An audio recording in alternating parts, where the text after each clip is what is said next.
अनुपम प्यार है। अपना तन मन धन और जीवन, अपना तन मन धन और जीवन माटी का उपहार है। हमको अपने भारत की माटी से अनुपम प्यार है। हमको अपने भारत की माटी से अनुपम प्यार है।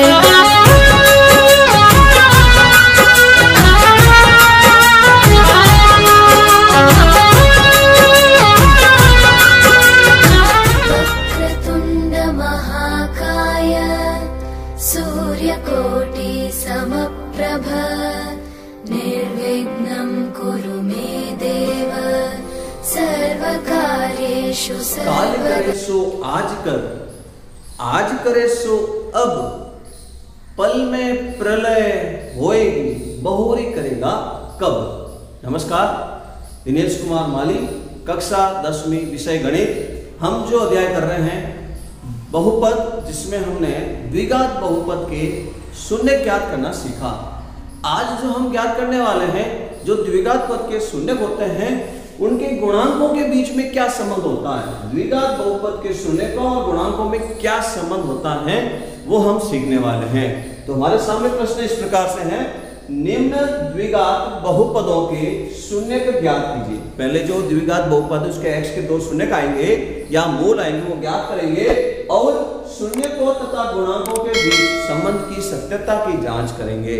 क्या गुणांक के संबंध होता है, सत्यता, उसकी जांच करने वाले हैं। एक हमारे सामने इस तरह से द्विघात बहुपद पड़ा हुआ है। द्विघात बहुपद के शून्य ज्ञात करने के लिए हमने 3 विधि सीखी है। हर एक की विधि का अनुप्रयोग अपने अपने स्थान पर होता है। जहां पर गुणनखंड हो जाए, समूहन विधि बन जाए, 2-2 के पद बन जाए, तो गुणनखंड विधि का प्रयोग किया जाए। और गुणनखंड संभव नहीं है तो श्रीधराचार्य विधि का प्रयोग किया जाए। अगर प्रश्न में पूर्ण वर्ग से प्रश्न आसान हो सकता है, पूर्ण वर्ग विधि से भी गुणनखंड किए जा सकते हैं। तो आइए हम यहाँ पर एक प्रश्न है, इसके शून्य ज्ञात करने के लिए हम देख रहे हैं। तो यहाँ पर 4 पद बन सकते हैं। तो क्या इसके 2-2 पद के समूह लेकर गुणनखंड बन सकते हैं, कॉमन बन सकता है, तो गुणनखंड विधि का प्रयोग कर सकते हैं। तो देखिए यहाँ जो प्रश्न में लिखा हुआ है x², मैं इस कोष्टक को हटा रहा हूं तो कोष्टक के बाहर इधर माइनस है तो चिन्ह परिवर्तन हो जाएगा, कोष्टक हटाऊंगा तब, और x है तो x का भी गुणा किया जाएगा। तो माइनस का वर्गमूल 3x और माइनस का 1x, ठीक है, माइनस का 1x। ये मैंने जब कोष्टक हटाया तो 4 पद बन गए। हम बोल रहे हैं गुणनखंड विधि, तो समूहन विधि, 2-2 पद के अगर समूह देखें तो समूहन विधि से गुणनखंड विधि को प्रयोग में ले रहे हैं। तो गुणनखंड विधि द्वारा हम इस प्रश्न को हल करने वाले हैं, गुणनखंड विधि से। तो देखते हैं कि समूह बना दिए हमने 2-2 पद के। तो प्रथम 2 पद के समूह में से आप देखते हैं तो x × x माइनस वर्गमूल 3 × x, इसके गुणनखंड में से x दोनों में उभयनिष्ठ है। तो x को हमने कॉमन बोला, तो जो कॉमन आएगा उसका पुनः उसमें भाग करके जो शेष रहेगा वो अंदर गुणनखंड में लिखना है। x² x माइनस वर्गमूल 3x तो माइनस का वर्गमूल 3। ये हमने जो प्रथम समूह में काम किया है तो वो का वो काम पुनः अंतिम जो समूह है 2 पद का उसमें भी करेंगे। जब यहाँ पर भी गुणनखंड बनेगा तो ब्रैकेट के अंदर यही कॉमन दिखना चाहिए पुनः। तो माइनस का 1 × x और प्लस का 1 वर्गमूल 3, दोनों में कॉमन मेरे को कुछ दिख नहीं रहा है, तो माइनस आगे है इसलिए मैं माइनस को कॉमन ले सकता हूं और यहाँ पर 1 दोनों में से कॉमन बोल सकता हूं। 1 × वर्गमूल 3 1 सबका गुणनखंड होता है, तो -1 का दोनों पद में भाग देकर मैं वापस ब्रैकेट में लिखूंगा। तो -1x में भाग देंगे -1 का तो रह जाएगा प्लस का x, प्लस माइनस भाग देने पर माइनस का वर्गमूल 3/1 तो वर्गमूल 3। तो दोनों 4 पद थे, 2-2 पद के समूह बनाए थे, जिससे यहाँ पर अब ये 2 पद में सिमट गया। 2 पद में से फिर हमको दिख रहा है पुनः एक बार और कॉमन दिख रहा है x माइनस का वर्गमूल 3। x माइनस का वर्गमूल 3 कॉमन आ गया, तो पहले पद में से x माइनस वर्गमूल 3 का भाग देने पर शेष रह गया भाग में भागफल x। दूसरे पद में भाग देने पर तो भागफल माइनस का 1, तो x माइनस 1 और x माइनस वर्गमूल 3 ये इसके द्विघात बहुपद से हमने गुणनखंड बनाए। तो हम शून्य ज्ञात करेंगे। तो प्रथम गुणनखंड से हम इसका शून्य ज्ञात करेंगे। यदि x माइनस वर्गमूल 3 बराबर 0 तो x बराबर वर्गमूल 3। दूसरा गुणनखंड हम ज्ञात करने वाले हैं x माइनस 1 बराबर 0 तो x बराबर 1। अतः द्विघात बहुपद के शून्यक हमको दो शून्यक मिल चुके हैं द्विघात बहुपद के। पहला शून्यक जो आया वो है वर्गमूल 3, दूसरा जो शून्यक आया है वो है वर्गमूल 1। तो हमारा प्रश्न का एक भाग पूरा हुआ। शून्य ज्ञात कीजिए, तो हमने शून्य ज्ञात कर लिए। वर्गमूल 3 और 1 इस द्विघात बहुपद के शून्यक हैं। अब पुनः आगे शून्यकों तथा गुणांकों के बीच संबंध की जांच कीजिए। तो क्या क्या संबंध होते हैं, तो हम इसके बाद वापस करते हैं। तो देखिए, यदि जब व्यापक पद जब होता है, द्विघात बहुपद का व्यापक पद ax² plus bx plus c वे द्विघात समीकरण का व्यापक पद है, तो इसमें आप देखेंगे इसके यदि दो शून्यक माने जाए तो शून्यकों का योग जो होता है वो माइनस x का गुणांक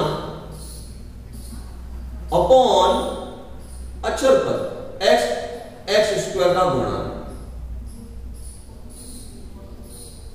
जो शून्यकों का योग करेंगे वो समान होगा माइनस x के गुणांक के व x² के गुणांक के। ठीक है ना। एक और यहां पर नियम बनाएंगे, शून्यकों का गुणनफल। शून्यकों का गुणनफल का नियम बनाएंगे। तो शून्यकों का गुणनफल इस तरह से बनेगा, अचर पद जिसमें x नहीं दिखता है, x रहित पद स्वतंत्र पद जो है वो अचर पद कहलाता है, और x² का गुणांक। ये हमको यहां पर सत्यता की पहचान करनी है।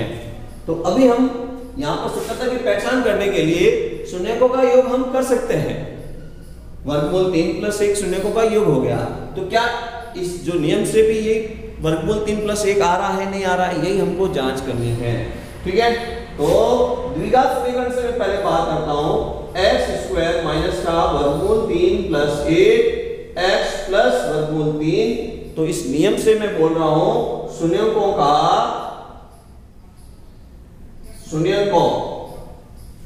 ठीक है, शून्यकों का योगफल। जो यहां फॉर्मूला लिखा है उस फॉर्मूले से बात करते हैं। तो फॉर्मूले में लिखा था माइनस x का गुणांक अपॉन x² का गुणांक। माइनस x का गुणांक अपॉन x² का गुणांक। तो माइनस x का गुणांक देखेंगे आप, तो x के साथ में यहां लिखा हुआ है माइनस का वर्गमूल 3 प्लस 1। तो यहां पर मैं लिखता हूं माइनस, ये आगे जो लिखा हुआ माइनस और गुणांक के लिए माइनस और आ गया, वर्गमूल 3 प्लस 1 और अपॉन में x² का गुणांक। x² का कुछ नहीं है तो 1 मान सकते हैं, तो 1। तो ये माइनस माइनस ब्रैकेट हटा के प्लस बन जाएगा और वर्गमूल 3 प्लस 1 हो गया शून्यकों का योगफल। ठीक है। ये जो हमने अभी किया वो सूत्र से लिया, जो इसका नियम था उस नियम से सूत्र से बनाया प्रश्नानुसार। ठीक है। अभी इनके तो हमने दो शून्यक निकाले, अतः प्रश्न द्वारा शून्यक का योग जो अभी हमने ज्ञात किया उसकी बात कर रहा हूं मैं। तो इन दोनों को जोड़ेंगे, वर्गमूल 3 प्लस 1। तो वर्गमूल 3 प्लस 1 वर्गमूल 3 प्लस 1 सत्य हो गया। ये हमने इन दोनों की जांच कर ली तो ये सत्य हो गया। एक बार पुनः हम काम करते हैं, गुणनफल के लिए बात करते हैं।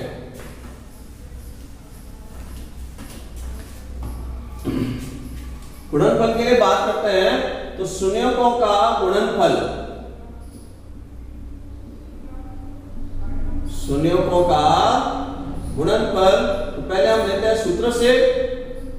तो सूत्र में लिखा हुआ था अचर पद बटा x² का गुणांक। तो अचर पद आप देख रहे हैं इस प्रश्न में तो अचर पद है वर्गमूल 3 प्लस का वर्गमूल 3, x स्क्वायर का गुणांक 1, तो वर्गमूल 3 बटा 1 वर्गमूल 3 कहलाएगा। ये हमने सूत्र से निकाला। अब रियल में जो शून्य निकाले हमने उसका गुणा करके पता करते हैं। ठीक है, तो द्विघात बहुपद के शून्यकों का गुणनफल बराबर वर्गमूल 3 इंटू 1, इन दोनों का गुणा करना है जो शून्य का आया था। तो वर्गमूल 3 को 1 से गुणा करेंगे, 1 वर्गमूल 3 आएगा। तो यहाँ पर वर्गमूल 3, यहाँ पर भी वर्गमूल 3, इसका मतलब ये भी सत्य हो गया। तो यही हम जो कर रहे हैं, यही इसकी शून्यकों और उनके गुणांकों के बीच की संबंधता की जांच है।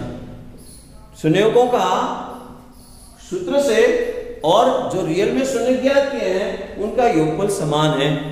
शून्यकों के गुणनफल के सूत्र से और जो हमने ज्ञात किया उनका गुणनफल का भी मान समान है। यही हमको सत्यता की जांच करनी थी। समझ कर लिखिए। एक और प्रश्न करते हैं हम।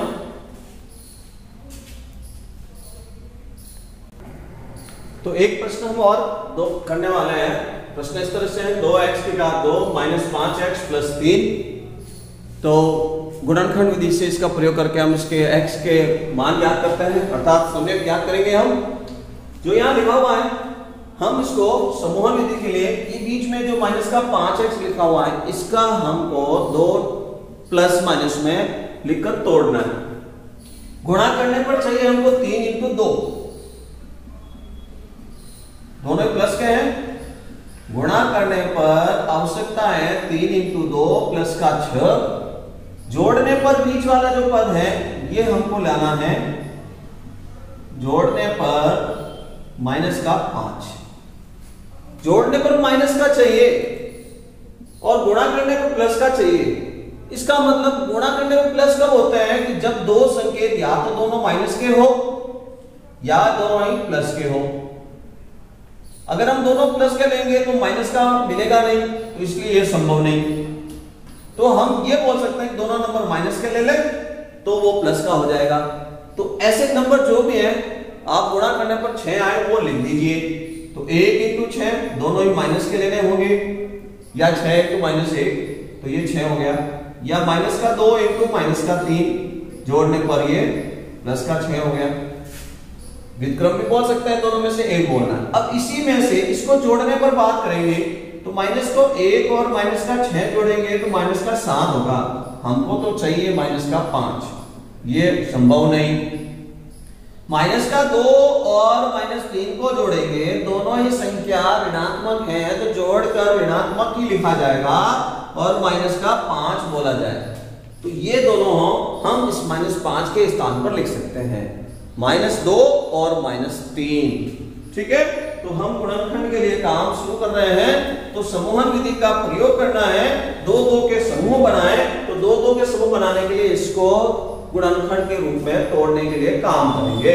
2x स्क्वायर माइनस का 2x और माइनस का 3x और प्लस का 3। हमने प्रयोग जो किया है गुणनखंड विधि ली है, गुणनखंड विधि से आप चाहो तो इसमें श्रीधराचार्य से भी x के 2 मान ज्ञात करके शून्य ज्ञात कर सकते हैं। ठीक है, तो गुणनखंड विधि से हमने 2-2 के समूह बनाया जाए तो ये पहला 2 पद का समूह, ये दूसरा 2 पद का समूह, इन दोनों में से कॉमन देखे जाएं। समूहन विधि में 2-2 के समूह में से 2 into x into x 2 into x, दोनों में से 2x कॉमन दिख रहे हैं। 2x कॉमन आएगा तो 2x स्क्वायर में 2x का भाग दिया तो भागफल x, माइनस 2x में 2x का भाग दिया तो भागफल -1। पुनः वापस इन दोनों में से एक जैसा कॉमन देखना है, माइनस आगे इसलिए माइनस को भी लिख रहा हूं साथ में। 3 इंटू एक्स और 3 इंटू 1 दोनों में एक जैसा कॉमन दिख रहा है 3। तो अब मैं कॉमन जो दिखा है माइनस का 3 दोनों पक्ष में भाग दूंगा दोनों पद में, तो -3x में -3 का भाग दिया तो x रह गया। प्लस माइनस भाग देने पर प्लस माइनस में माइनस ही लिखा जाए, 3 में 3 का भाग देने पर 1 लिखा जाए। यहाँ जो 2 पद हैं इन 2 पद में से पुनः वापस एक जैसा कॉमन दिख रहा है मेरे को, x -1। x माइनस 1 कॉमन लिख दिया, इस पद पहले पद में से x माइनस 1 का भाग दिया तो भागफल 2x, दूसरे वाले पद में x माइनस 1 का भाग दिया तो माइनस का 3। ये हमको दो गुणनखंड मिल गए। इन दोनों गुणनखंड से दो शून्य ज्ञात कर लेंगे तो x माइनस 1 बराबर 0, x बराबर 1, 2x माइनस 3 बराबर 0, 2x बराबर 3, x बराबर 3/2। ये दोनों शून्य मिल चुके हैं, अतः द्विघात बहुपद के शून्यक 1 व 3/2। अब हम इनके शून्यक और गुणांकों के बीच जांच करने का काम करेंगे। पहले हम शून्यकों के योगफल की जांच करेंगे। तो पहले हम काम करते हैं इसके सूत्र से, जो हमको सूत्र याद है, सूत्र से शून्यकों का योगफल।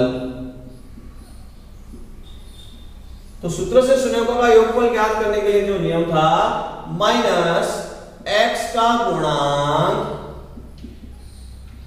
बटा x स्क्वायर का गुणांक, माइनस x का गुणांक बटा x स्क्वायर का गुणांक। तो यहां प्रश्न में देखिए x का गुणांक क्या है, माइनस का 5, पहले से एक माइनस तो है और माइनस का 5, बट्टे में x स्क्वायर का गुणांक क्या है 2, 5/2। ये जो हमने ज्ञात किया किस तरह से ज्ञात किया, सूत्र से ज्ञात किया। अब हमने जो आंसर निकाले हैं दो शून्यक से, द्विघात बहुपद के शून्यकों का योग, तो हम इन दोनों शून्यकों के योग को मैं जोड़ने वाला हूं। 1 + 3/2, 1 + 3/2 एलसीएम लेके इसको जोड़ा जाएगा तो 5/2 आएगा।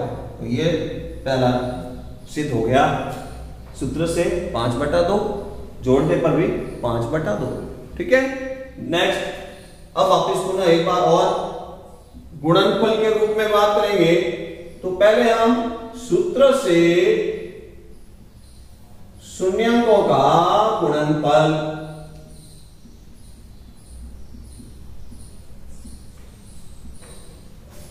सूत्र से शून्यकों का गुणनफल। तो हम बात करते हैं फॉर्मूले से, तो अचर पद बटा x स्क्वायर का गुणांक।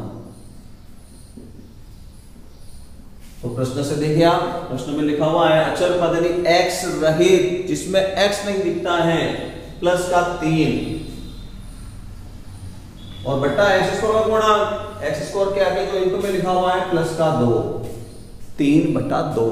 ये हमने सूत्र से ज्ञात किया। हमने अब दो शून्य ज्ञात किए थे, उसका गुणनफल करते हैं। ठीक है, द्विघात बहुपद के शून्यकों का गुणनफल। तो देखिए द्विघात बहुपद के शून्यकों का 1 व 3/2 को गुणा करना है, तो हम इसका गुणा करेंगे। 1/1 मान लिया, अंश का अंश से गुणा, हर का हर से गुणा, 1 × 3 बटा 1 × 2, 3 एकम 3, 2 एकम 2, ये भी सत्य हो गया। आप देख रहे हैं, सूत्र से निकाला 3/2, जोड़ गुणा करके निकाला 3/2, जोड़ के निकाला 5/2 और सूत्र से निकाला 5/2। तो इस तरह से हमने ये सत्यता जांच की गुणांकों की। ठीक है, समझकर लिखें और इस तरह के प्रश्नों का अभ्यास करें। निरंतर अभ्यास से बहुत कुछ सीखा जा सकता है। धन्यवाद।